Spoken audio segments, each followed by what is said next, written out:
Hey everybody, Joe from Joe of All Trades, bringing another episode of Flick Picks. What we're covering today is 1979's The Warriors. So again, what we're trying to do on Flick Picks is cover movies that were not successful critically or commercially upon release, but obviously I think that they're good films or have certain aspects of them which I think are good or should be appreciated by cinephile. So this is probably my favorite cult classic film.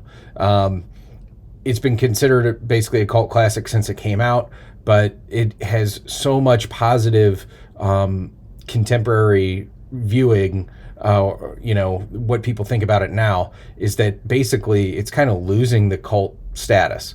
Why is it a flick pick? It made money. It's well regarded by cinephiles, but this movie, it still evades the casual moviegoer. It shouldn't. There's a little backlash when it was first released in terms of portraying gangs in New York City and all that. But historically speaking, we can look back upon it, and I'll get to that in a second, with a much better, much better viewing, much better attitude. I would say that there's been a contemporary trend movement in American moviegoers to appreciate the director just as much as the actors. So understanding a director's work is to study their entire filmography, which I absolutely support. I'm trying to promote through the channel. This movie has a cast of virtual unknowns when it was made and even to this day. Nobody really got famous from this movie. But it was directed by Walter Hill. And the contemporary praise given to The Warriors is having people rethink the career of the director, Walter Hill, who is now receiving much more praise than ever before.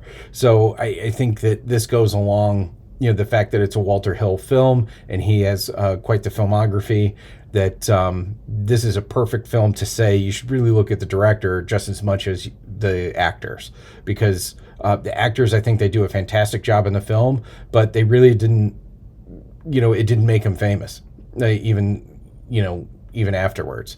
Shout out to The Ringer, which is a huge channel. The Ringer's Bill Simmons, Sean Fedesi, Chris Ryan, Van Lathan, they have done a lot of work in praising Walter Hill within the past decade or so, and The Warriors is part of that. I absolutely think that if you haven't seen this film, you have to check it out. It's just great time. It was distributed by Paramount. The producer was Lawrence Gordon. He's produced quite a number of successful films, including 48 Hours, Predator, Die Hard, Die Hard 2, Predator 2, Point Break, Boogie Nights, and The Watchmen. So it's quite a filmography for Lawrence Gordon, the producer. It was based on a novel written by Saul Urich. It really doesn't follow the book all that much. It was just really more of an inspiration. The screenplay was adapted and written by David Shaber and Walter Hill. Shaber also wrote Nighthawks, which that will be included on Flick Picks. I'll probably cut another video today covering that, so check it out when it gets released.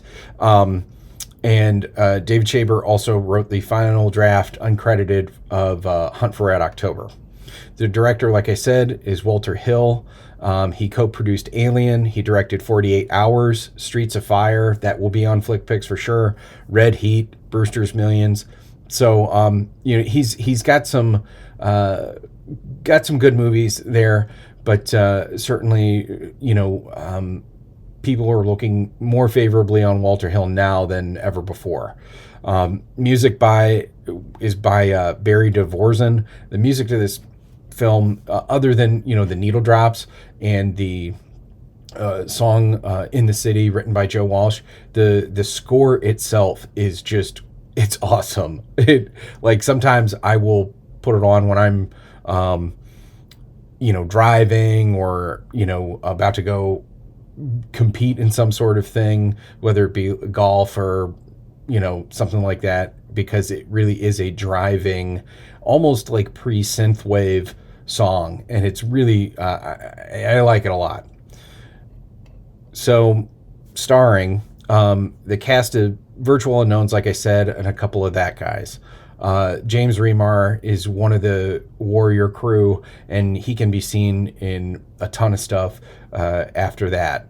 David Patrick Kelly is the main bad guy, Luther. He's also in 48 Hours, Commando, The Crow, and he he plays a great bad guy in this film, and that's maybe typecast as that, but he does a great job.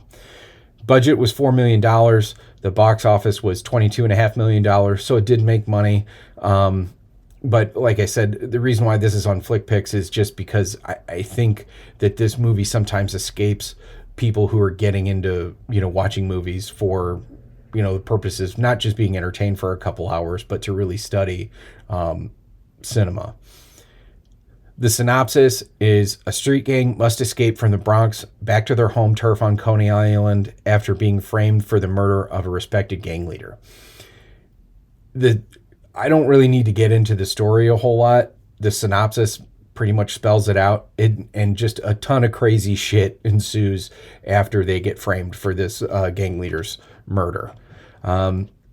The critical reception at release, Roger Ebert gave it 2 out of 4 stars and wrote that despite Hill's cinematic skill, the film is implausible in a mannerist style that deprives the characters of depth and spontaneity. No matter what the impression the ads give, this isn't remotely intended as an action film. It's a set piece. It's a ballet of stylized male violence. So I think at the time, Ebert was kind of going along with the contemporary thoughts of this is stylizing gang violence and, modern understanding of gangs, and looking back on this kind of make that incorrect. Sorry, Raj.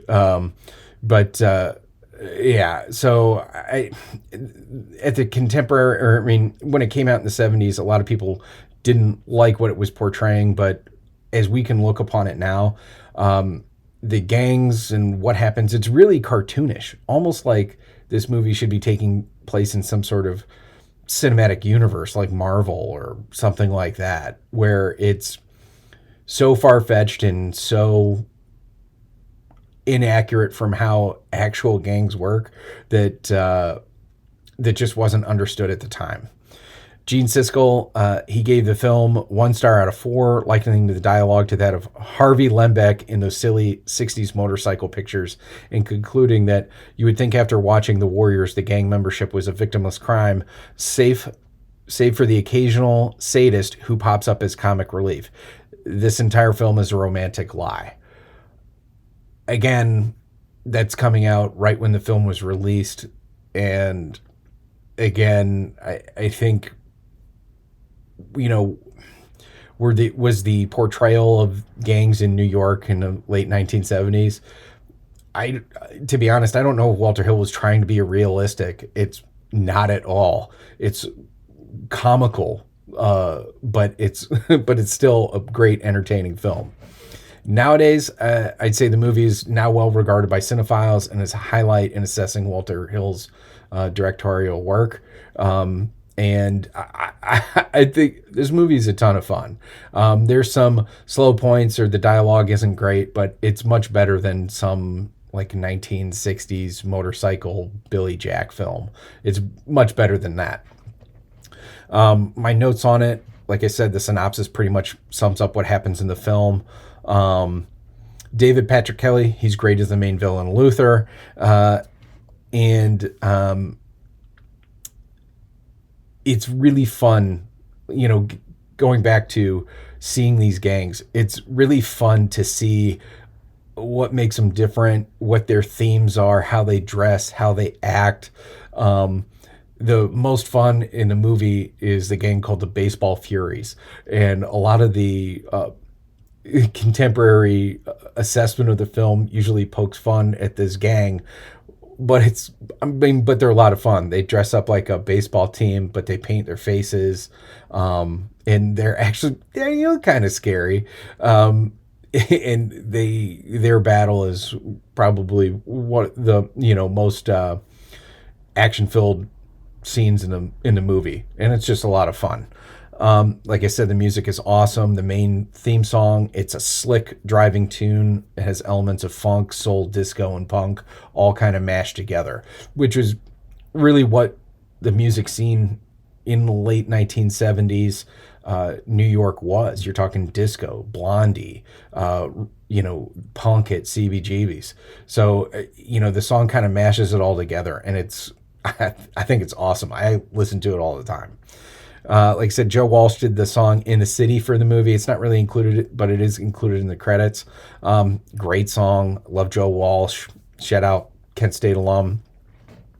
And in terms of my nitpicks, I really don't have any nitpicks for this. It's just a little cartoonish, but it's still a ton of fun.